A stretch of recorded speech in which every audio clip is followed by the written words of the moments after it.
वन्दे गुरुपरम्परां वन्दे गुरुपरम्परां नारायणं नमस्कृत्य नरं चैव नरोत्तमं देवीं सरस्वतीं व्यासं ततो जयमुदीरयेत् ॐ जय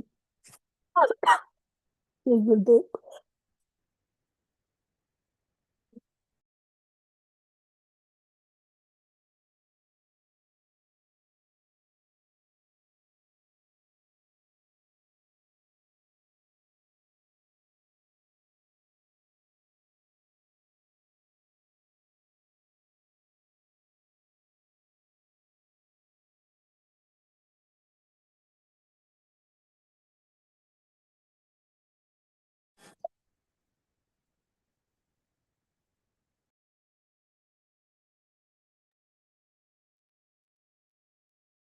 Dr. Brahmara, do you think I should? I can read. I don't know. Maybe getting interrupted with my little cough. Jai Gurudev, Dr. Mara. We were on the 35th shloka, but just if you can give me a few minutes, I'll take over from you. You Okay. can begin with the shloka. I think we did a repetition, but Yeah. Okay. yeah, we were Okay. towards the end of the 35th shloka. Okay, got it. I can take over from you. Don't worry. Okay. Okay. Is that 35, right? Shreya Swadharmo Vikunaga. That's the one. Swadharme Nidanam Shreya Paradharmo Bhava.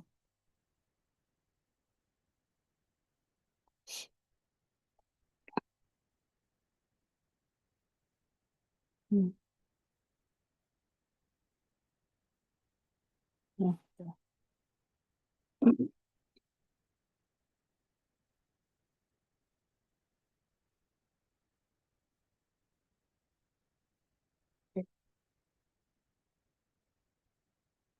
I think the one we were doing is this 35.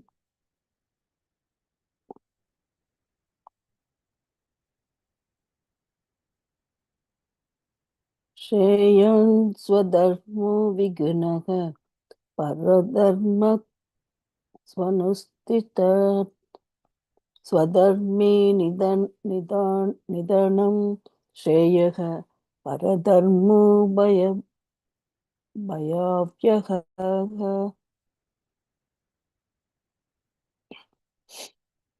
This better is one's own imperfectly performed dharma than the well performed dharma of another. Death in one's own dharma is better. Dharma of another is fraught with fear. So I think Dr. Rama did review this one.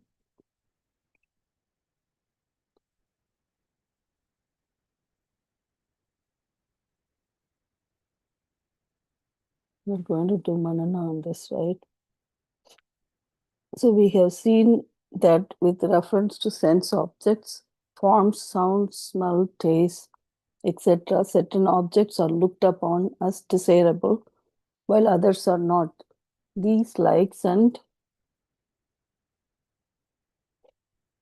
dislikes arise in your mind in the form of various types of wants for which you are not responsible.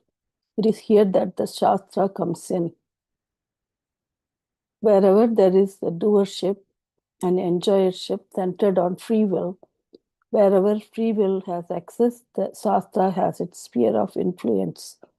The Shastra deals with dharma and adharma, right and wrong, satya and mithya, the real and unreal.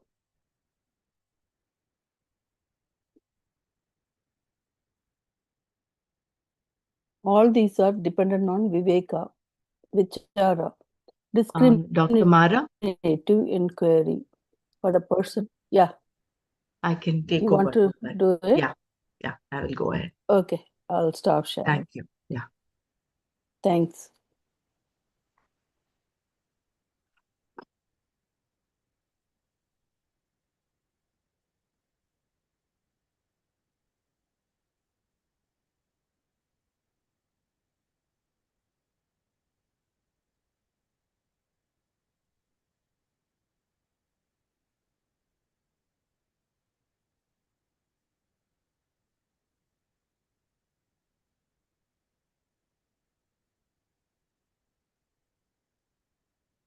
Where were you? So I think we did a repetition of some of these yesterday.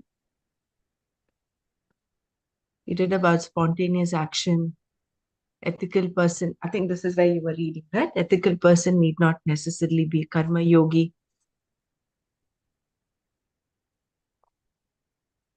Because he does not recognize Ishvara, number one. And then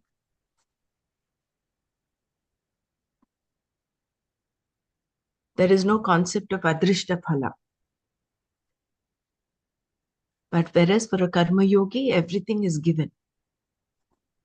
He considers everything. He does not possess anything as his own, who does not look upon one's possessions as one own. A karma yogi is a bhakta, a devotee, one who does not look upon one's possessions as one's own.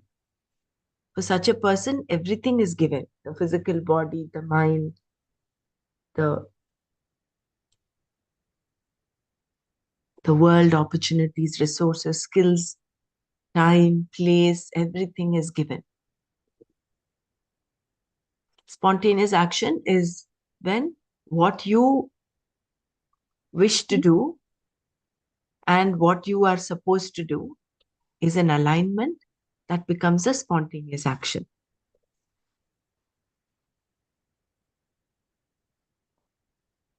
So therefore, you do not rub against anything. You're not rubbing against dharma or adharma there.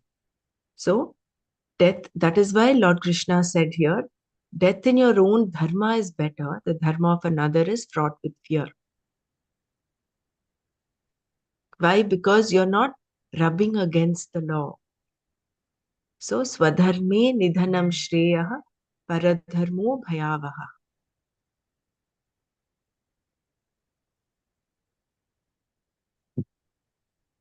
So, therefore, the choice is only with respect to what you are going to do.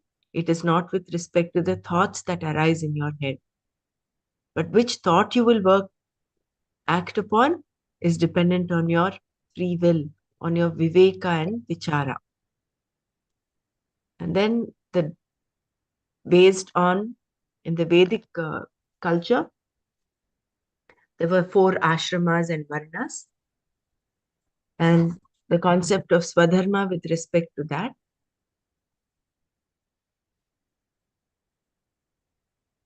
So if you do not understand, so given a time, given any particular time and place, you would have certain roles and responsibilities to fulfill.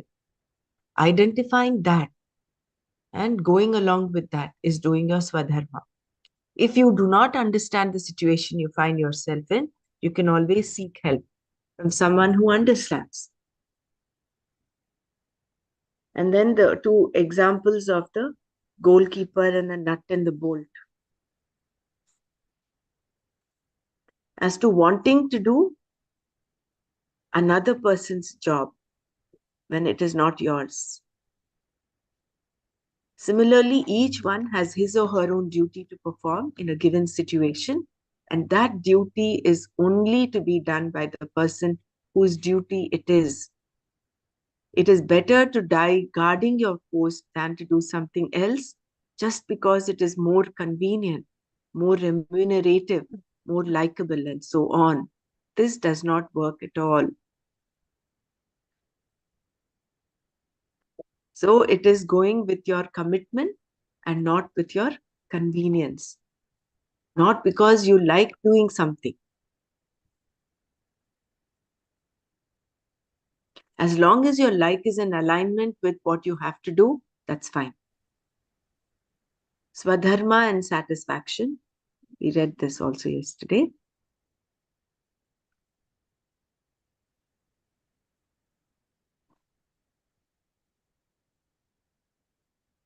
How the artist, he sets out as an artist, he sets out in his profession as an artist because he's passionate about it. But if he does not get enough money, then he becomes an angry artist, disgruntled. Right? So it is better to do Sorry. Anyone saying something?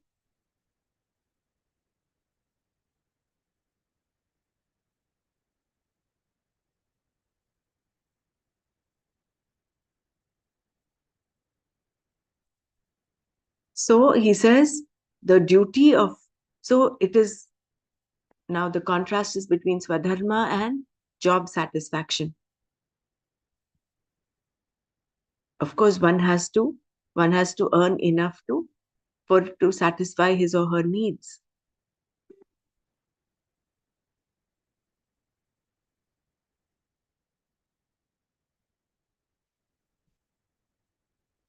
So, in the verse under discussion, Krishna also said that the duty of another is definitely fraught with fear, bhayavaha. So, it is better to do one's own duty, to do whatever is proper and appropriate, even if it amounts to death, than to do someone else's duty. In this way, you will have the satisfaction of knowing that at least until your death, you did what you had to do. Also, if you neglect your own duty and do something else, you will be dying every day of your lifetime. You will have nothing but conflict, regret, guilt of omissions and commissions. So, what was to be done was omitted, what was not to be done was committed, all of which is a living death. While you are living, you go on dying.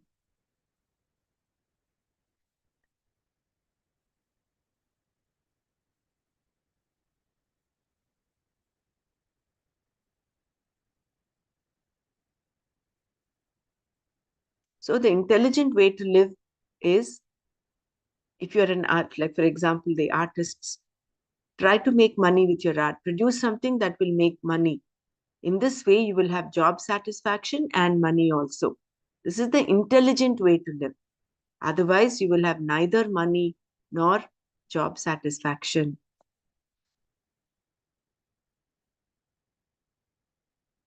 So that is why it does not mean you should not switch jobs. If required, this artist is not getting any money with his art, then he can and he should also consider switching jobs in order to sustain his living.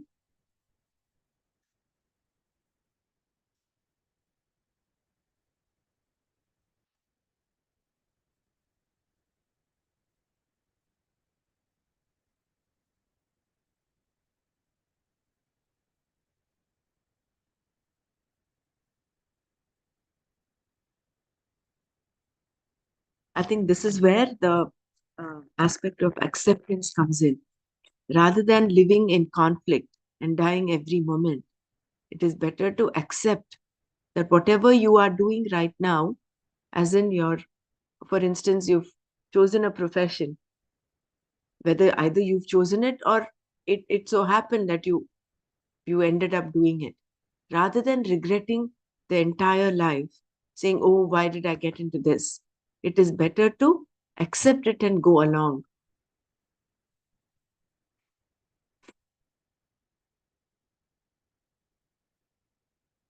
Exercise your choice. Even though you have raga dveshas that have no connection with your dharma, you still have a choice.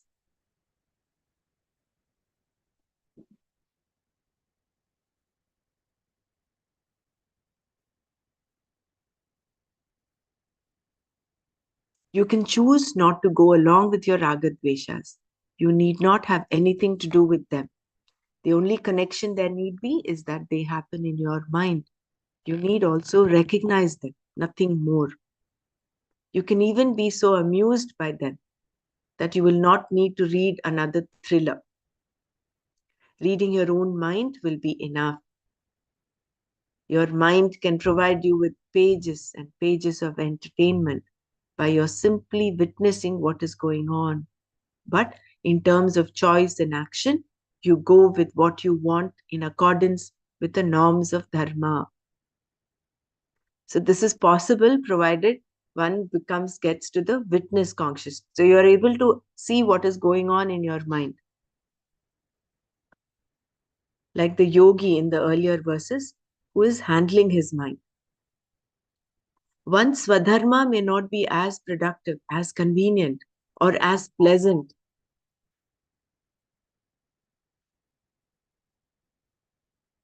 as one might want. Duties are certainly not always pleasant. They can be unpleasant also. Nor may they be remunerative or convenient. But you have to do only that which is your swadharma, even though it may be viguna, devoid of any enticing, pleasing, fascinating, or satisfactory features. Your own duty is definitely better for you to perform than the dharma of others. Because the dharma of others is not your dharma, it is not to be done by you.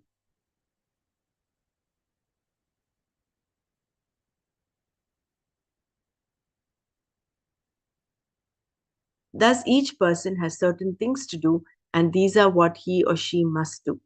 One need not do what others do.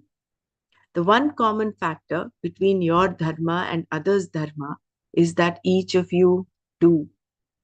The actions to be done differ, situations differ, expectations differ, but each of you do what is to be done by you alone. In this way, you find your karma becomes a yajna.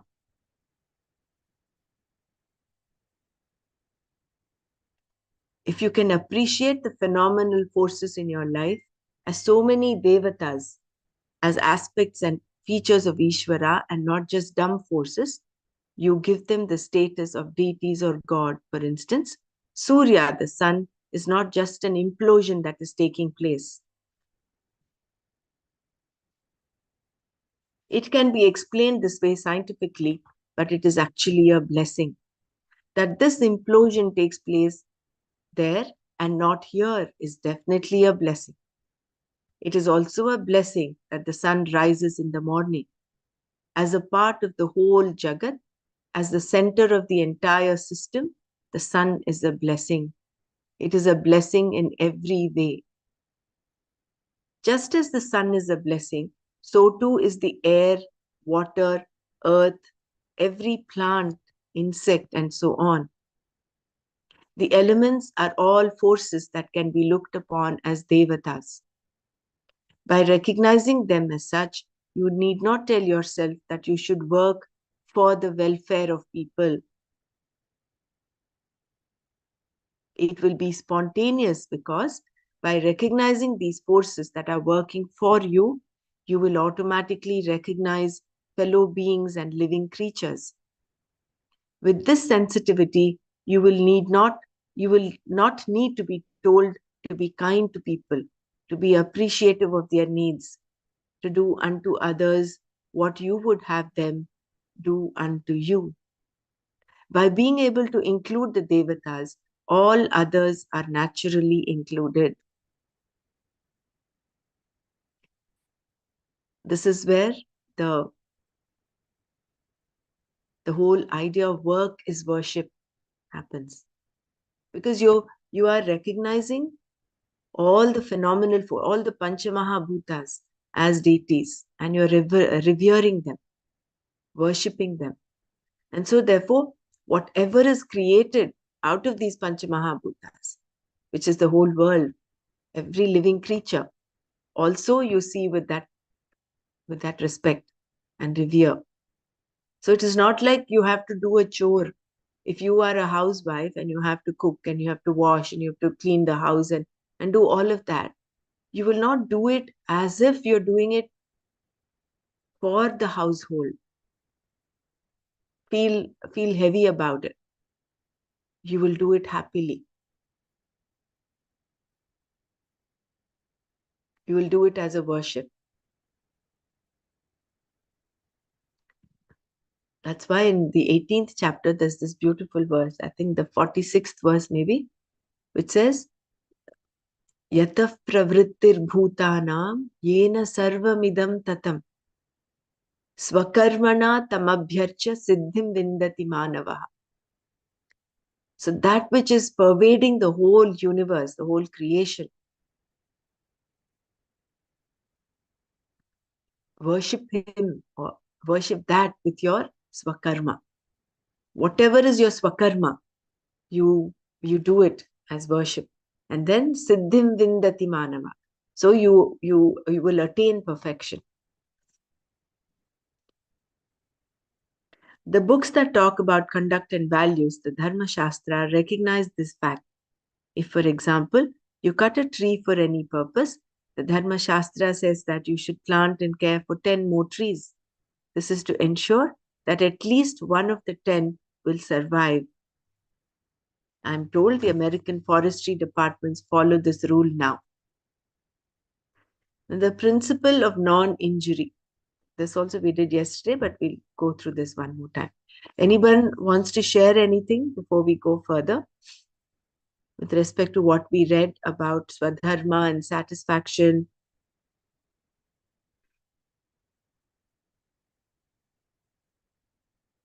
And recognizing, exercising your choice. Jai Guru, this is actually, very sacred way of living. But what's happening is our mind, plays a game in our head. It says, oh, this is very routine, no intellectual stimulation. I got sucked into this, such things, and we start brooding, and we don't see the sanctity of the present work. So we have to transcend this. Is very good input. Jai Guru.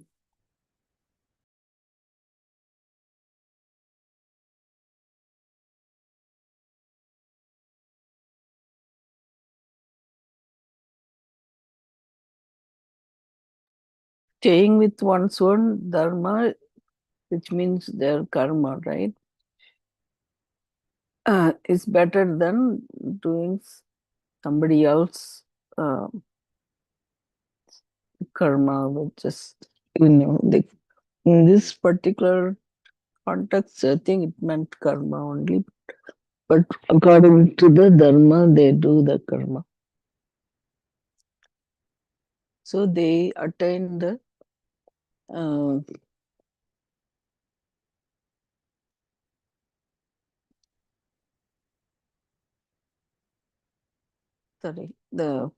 know you mentioned about the, even when the death happens, its own dharma is better than doing with the other one's dharma, fraught with fear, etc. So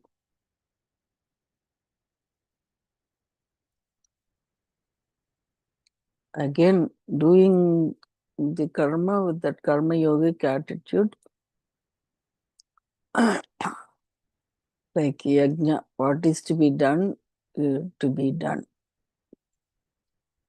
by oneself.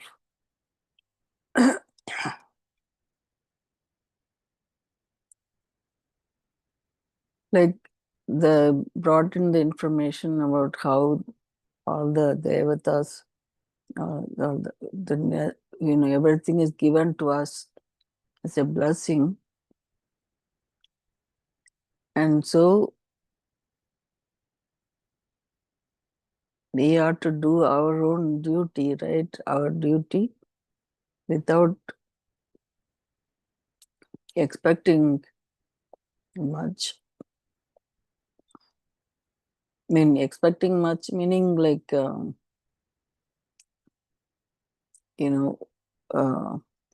without having any conflicts in our head, why I should do this or what I should do. It happens, right? Why I have to do this all the time. Like, so that kind of attitude.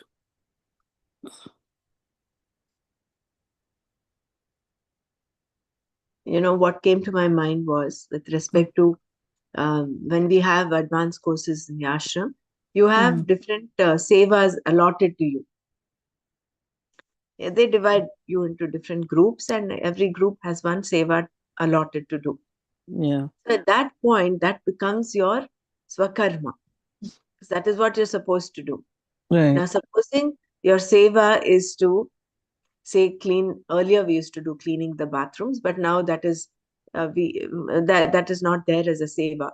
But if that was, say, cleaning the toilets, or cleaning the kitchen, or cleaning the garbage, or cutting vegetables, for example, cutting vegetables versus gardening, or cutting vegetables versus decorating the hall. So supposing you say, oh, this is not what I like. I like the other. And then Yeah. you jump from your group to the other. Then Right. it's like Like jump. and dislike, right? Yeah. Yeah. You're Mm. going along with your raga and dvesha, not according to what you're supposed to do. Mm. That's only a small example, but in life we there are a number of situations. Take your Yeah, profession, true. for instance, Yeah. right? For Yeah. me, I never wanted to be a doctor. I wanted to be a computer engineer. Mm. Physics and maths were my forte. And so Mm. I always imagined myself to be working with computers and, becoming an engineer. But Mm. it so happened that my the career I got myself into is completely on the other side. But do I have a regret? No. Mm. Yeah. This was supposed, I mean, supposedly I was meant to be this. So rather Right. than live life out of conflict and say regret, that's why I remember Nana would say, once you've taken a decision, do not regret it. Yeah. There is no other death than continuously regretting what you have taken. So some things you can change, some you cannot change. So best is to go along with that, accept it, and move along.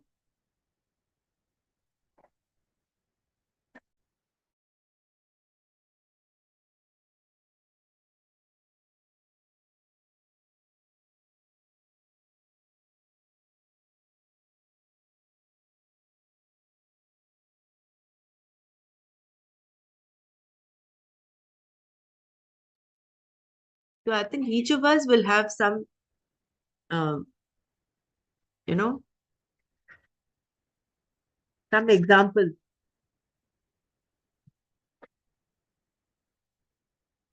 But this is what really struck me, as in, so that is why we have to read again and again. And because every time we read, there is a deeper understanding. One more layer kind of gets unfolded. Right.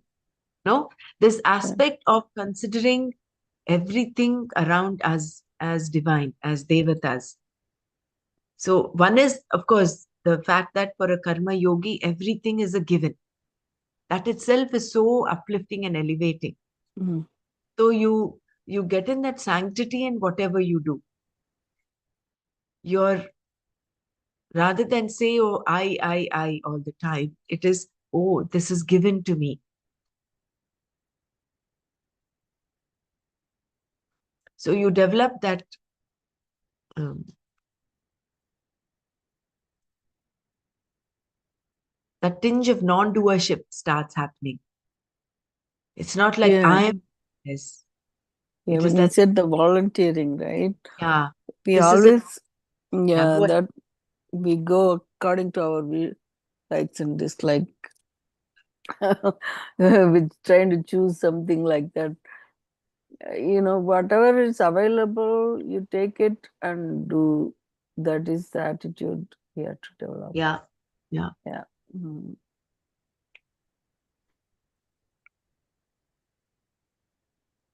So when you recognize, and the other one is about recognizing forces of nature as divine. So when we look at the sun as a blessing, and not just scientifically as a ball of fire and an implosion, then you're bringing in that sanctity. You're recognizing divinity in everything around. So you don't need to be told to be kind to people. You don't need to be told to do to them what you want them to do to you. You automatically aligned with dharma. Mm. So then whatever your actions are will be spontaneous, will be in line with so therefore your so-called ragas and dveshas will be in line with dharma. What you don't want to do, you will not do. What you like to do, you will do, and that will be according to dharma. Mhm. Like you would want to go out and help another person. Yeah. So that That your, reminds me, I'd like to share something. Go yeah, ahead, please finish go what ahead. you're saying, Dr. Yeah, Pramala. yeah, go ahead. Uh, no, like about almost 10 days ago, I went to drop my friend off to the airport. And apparently, she had two big suitcases, right? And one small suitcase and her handbag and whatnot. So she was going to go to India. So I went and dropped her off at the curb and said, and I told her, like, maybe you should get that cart. No, no, I'm fine. And then I said, okay, I'll park the car and take then on the curbside only. I parked the car and put one suitcase inside. And in the meantime, she took the small one and the big one and tried to roll it to the door. But somehow she fell, tripped, or something happened that she fell right to the face, facing forward and fell down. And really fell down, I think. And I thought normally people fall and get up.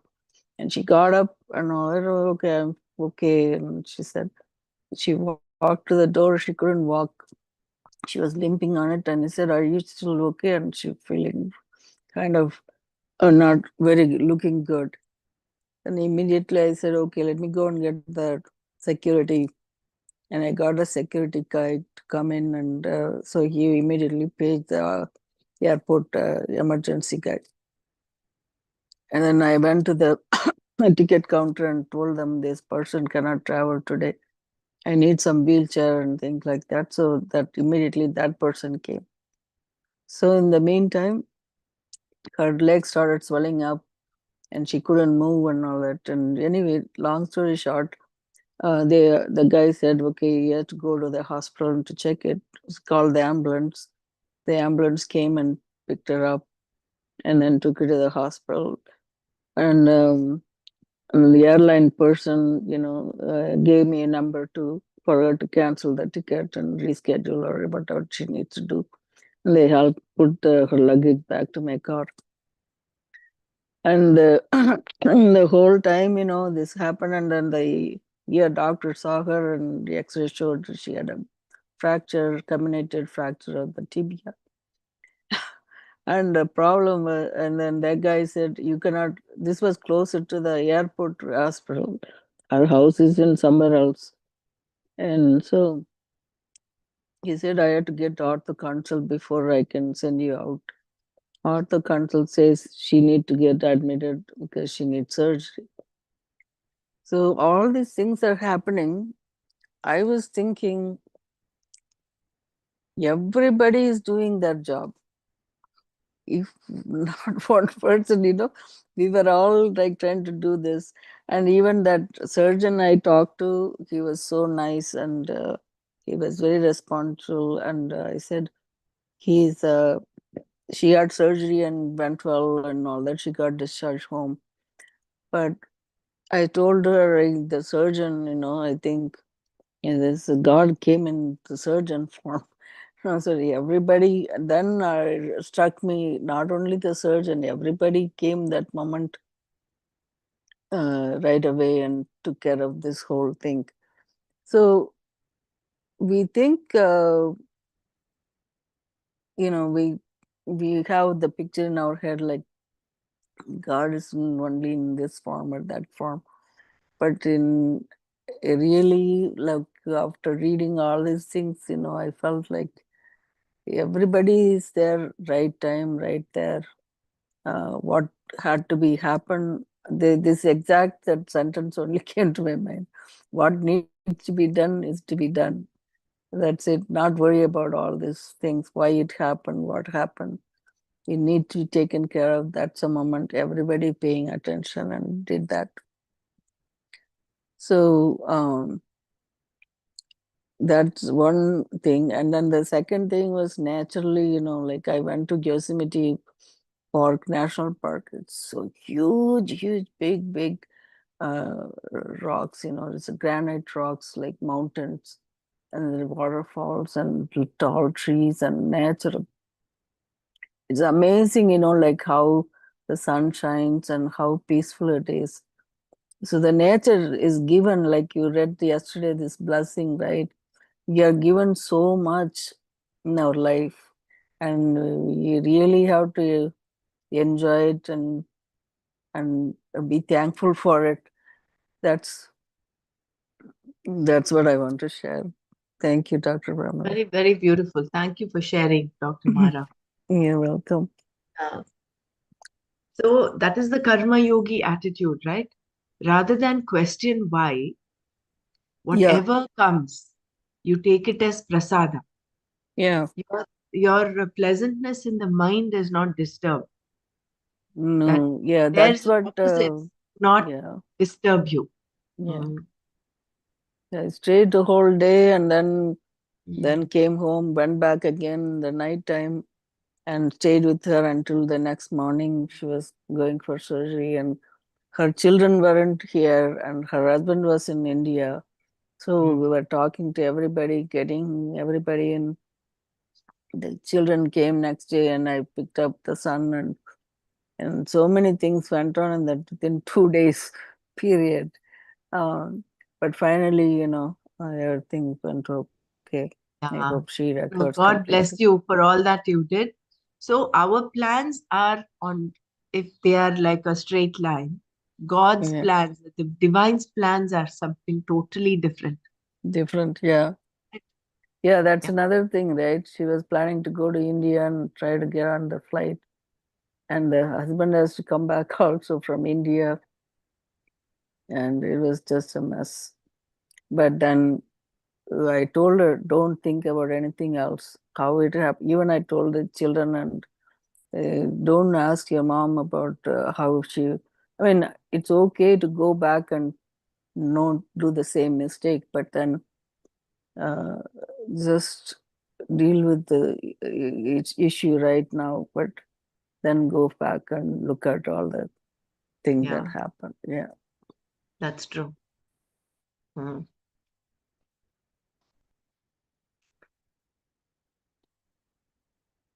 For instance, I know so many of us here would have had different plans. Like I was supposed to travel tonight. I was supposed to go to Hyderabad to attend a conference. But it so happens that airports are shut. It's Oh, nothing, it is not adhyatmic, it is adi daivik, not even mm, adi bhautik it is. It is to do with the environment and to do with yeah, the situation right now, which is all exactly. man created. It's created by man. The war is Yeah, the worst act of reason. So that right. is what is created right now. That's what we are in. So Mm, everybody has had such things, some story like this. So yeah, yeah. take it as a blessing. The other day, Yeah. I had a patient who came in. It was actually the aunt Mm, who brought both her nephews. mm, She was stepping in for her sister, so she brought one. The younger guy was sick. Younger boy was sick. mm. He had a torticollis. I think he was watching a lot of screen, and the way he watched was in a different way. With the So he ended right. up having a stiff neck. So I sent Mm, him to physiotherapy, and in the physiotherapy, she barely went there. mm. And this younger boy punched his older brother onto his eye, and that Oh, this boy had glasses, so the glass broke, mm, and this so both of them were injured. This boy had mm, a cut on his hand, and the other one had a red eye. So mm, the aunt came back to me again. mm. What was to be maybe a half an hour time spent in the hospital ended Right, up ended up more than that. And she was right. she said, "Oh, I should actually never have brought it." Then I told her, Mm, I said, "Don't. This is how it was supposed to be. You never right. know. What if, what if you were out there on the road? Mm. Something else could have happened. So Yeah, just exactly. Yeah. take this in your stride. This is how it Mm, is to be. So rather than complain, be grateful that, something greater could have happened, but it just went off like this. yeah. Like the king and the minister story, the well and the tribal people who want to sacrifice a human. They Right. end up, I think all of us know that story, right? Where the minister falls into the well and he gets and the king, I think, gets an injured finger. So Mm. therefore, finally, the minister is always saying everything happens for the good. Right. So he comes from that space. So finally, when they tie up the king to sacrifice him, they realize that his little finger is injured. So then Mm. he becomes unfit to be sacrificed. Right. So then, and when the minister is telling the king, oh, everything happens for the good, and the king gets his little finger injured, the king is actually upset. But when he is released by the tribals as not fit for being sacrificed, then he realizes the minister's statement. Then he thanks his stars. So that's a beautiful way of looking at life, as in everything that is happening right now, accepting it rather than fighting it, rather than non-accept. So in acceptance, you're left without any conflict, you're left without any regret. You're in tune with what is. Yeah. The present moment is inevitable. So all that becomes relevant there. True. So sometimes we worry unnecessarily, right? So even I have to travel to New York next week. I'm wondering, everything is happening so much. Like even here, there's no TSA. The security takes like 4 or 5 hours in the airport. So I don't know how that's going to happen. Things are really bad lately. That's why I think they're with us to protect us. We have to do our duty as it says.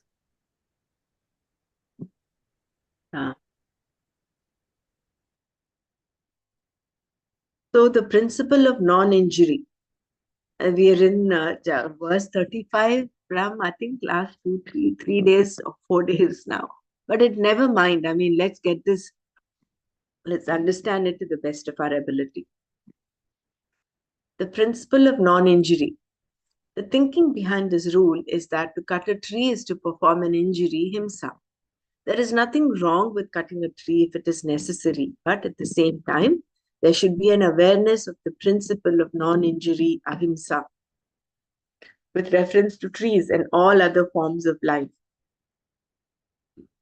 The example of James is given, we read that yesterday, as in he highlighted ahimsa to such an extent, Mahavira, the founder of Jainism, that he instructed his followers to sweep the path that they walk and not when I was reading it yesterday, I said sweep, but then when you sweep, you're also killing some things. And then the next thing was they sweep with feathers. So that Others, yeah. you don't as gently as possible. I mean, just look at that heightened awareness of Not having to, yeah. of non-injury. So similarly, when a person is talking, his or her mouth is to be covered to avoid bugs entering and being killed. Mm. This kind of discipline reflects This is a kind of discipline and reflects an Awareness. awareness that killing is wrong. But can you escape doing this? There is what Gurudev said. I know it is a little deviant from this, but then he said that with respect to pairs of opposites, with respect to destruction, your body is a battlefield. There are millions and millions of bacteria in your body. The white blood cells continuously capture pathogenic bacteria in case you're infected. And then they kill. It's a battlefield there. Right. Can you say ahimsa? No. So there is some form of, in order to, for the creation to go on, this so-called himsa is inbuilt. Can you survive without eating? And for you to eat, you have to get your food. which is for vegetarians, of course, it is plants, but then even that your plant is life. Plants are life. Right. Plants, Right. vegetables, fruits. Yeah, So I there think, is no end to this. yeah. So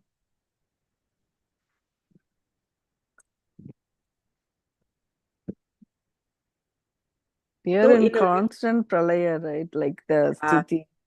correct. Yeah, Constant flux. flux, yeah. Would you say a lion hunting a deer is himsa, or is it its swakarma, or not even swakarma? You require to sustain your life. The lion will have to kill and eat. So you cannot say that is himsa. The lion is doing himsa. The lion is doing what it has to do To to do, yeah. survive. Mm. Hmm? Yeah, and that's why I said it's not in. I'm not saying it in, uh, you know, negating what Mahavira has done, but this is one aspect of looking at it, one beautiful way of looking at ahimsa. By creating certain situations, as Mahavira did, there is a symbolic heightening of one's sensitivity. A person who sweeps the path before walking on it out of fear of killing an ant will definitely not be able to kill a fellow human being. This then is what is meant by ahimsa.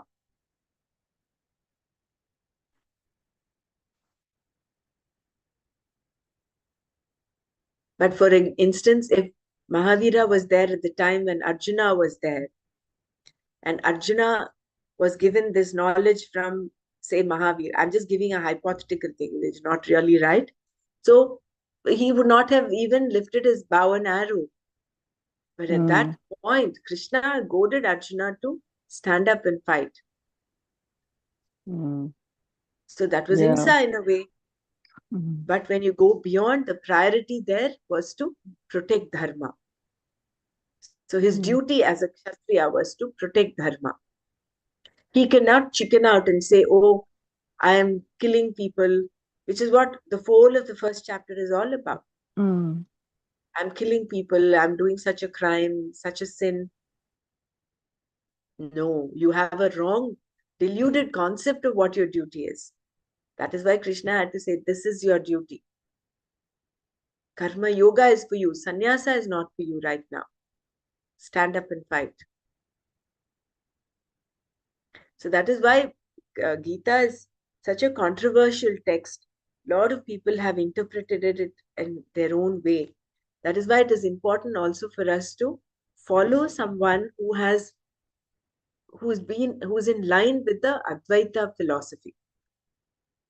Shankaracharya has given his commentary, and Swamiji has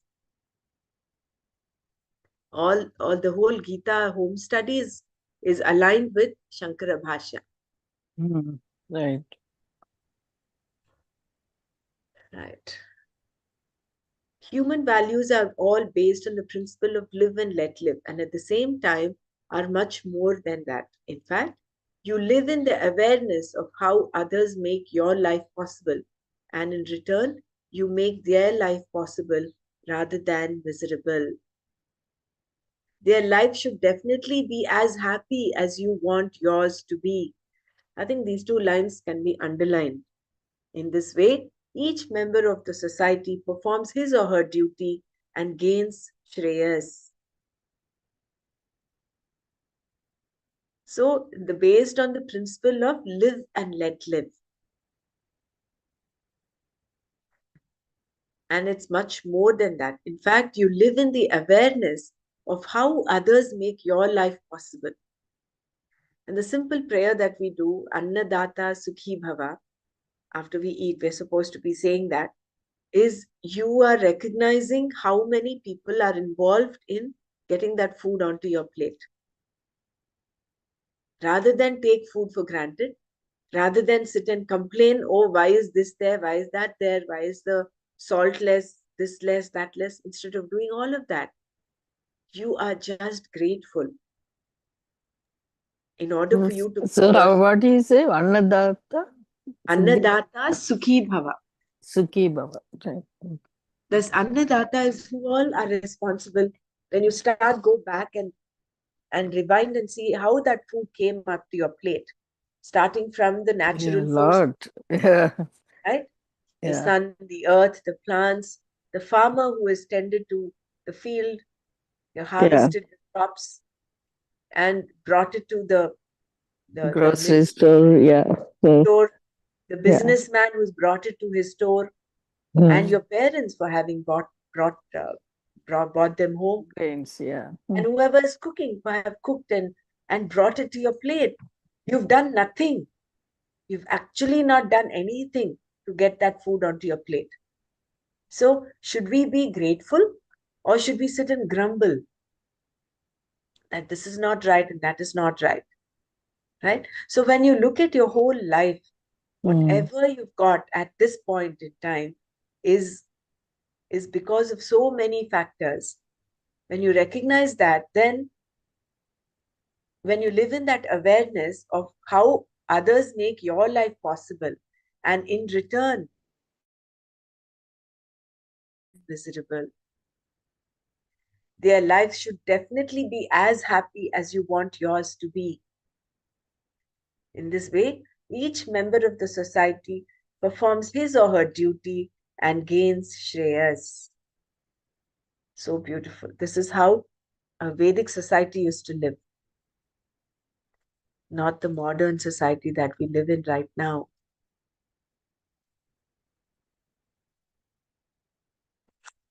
The Vedic culture is based upon duty alone, according to the person's group and stage of life, Varna and Ashrama.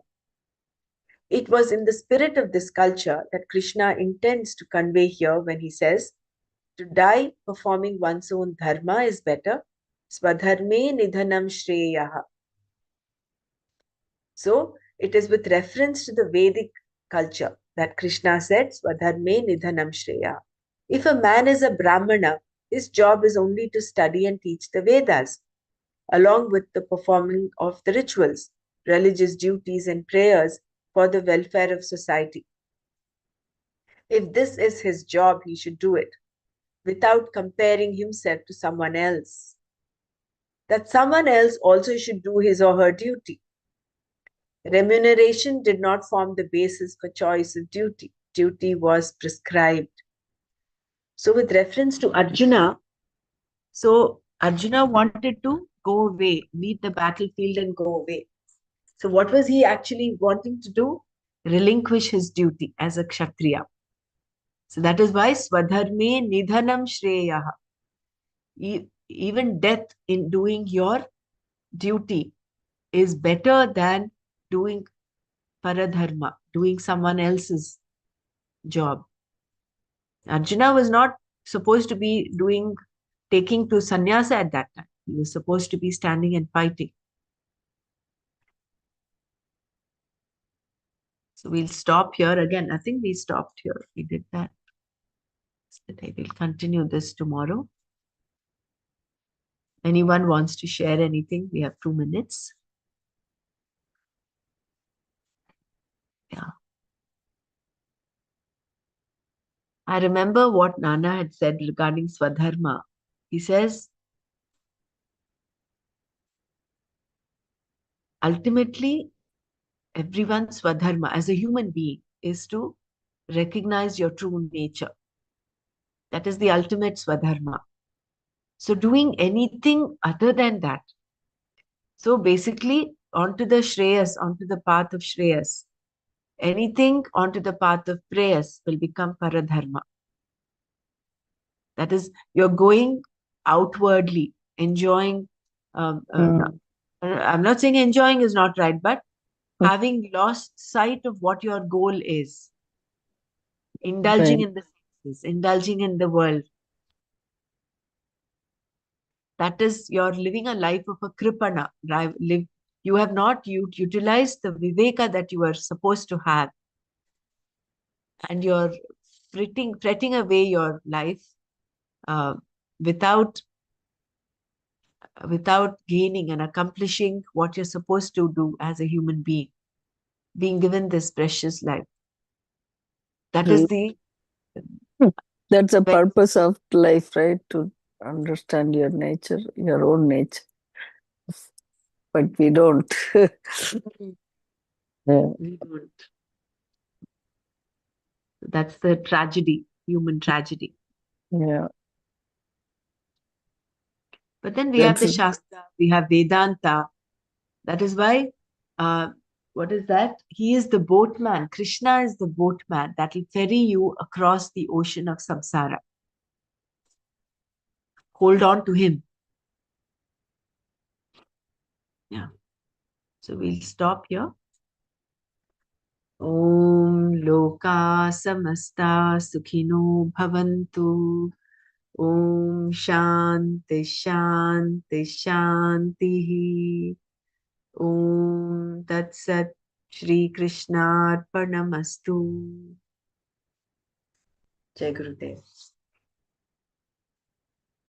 Okay, great. Thank you. Thank you, Dr.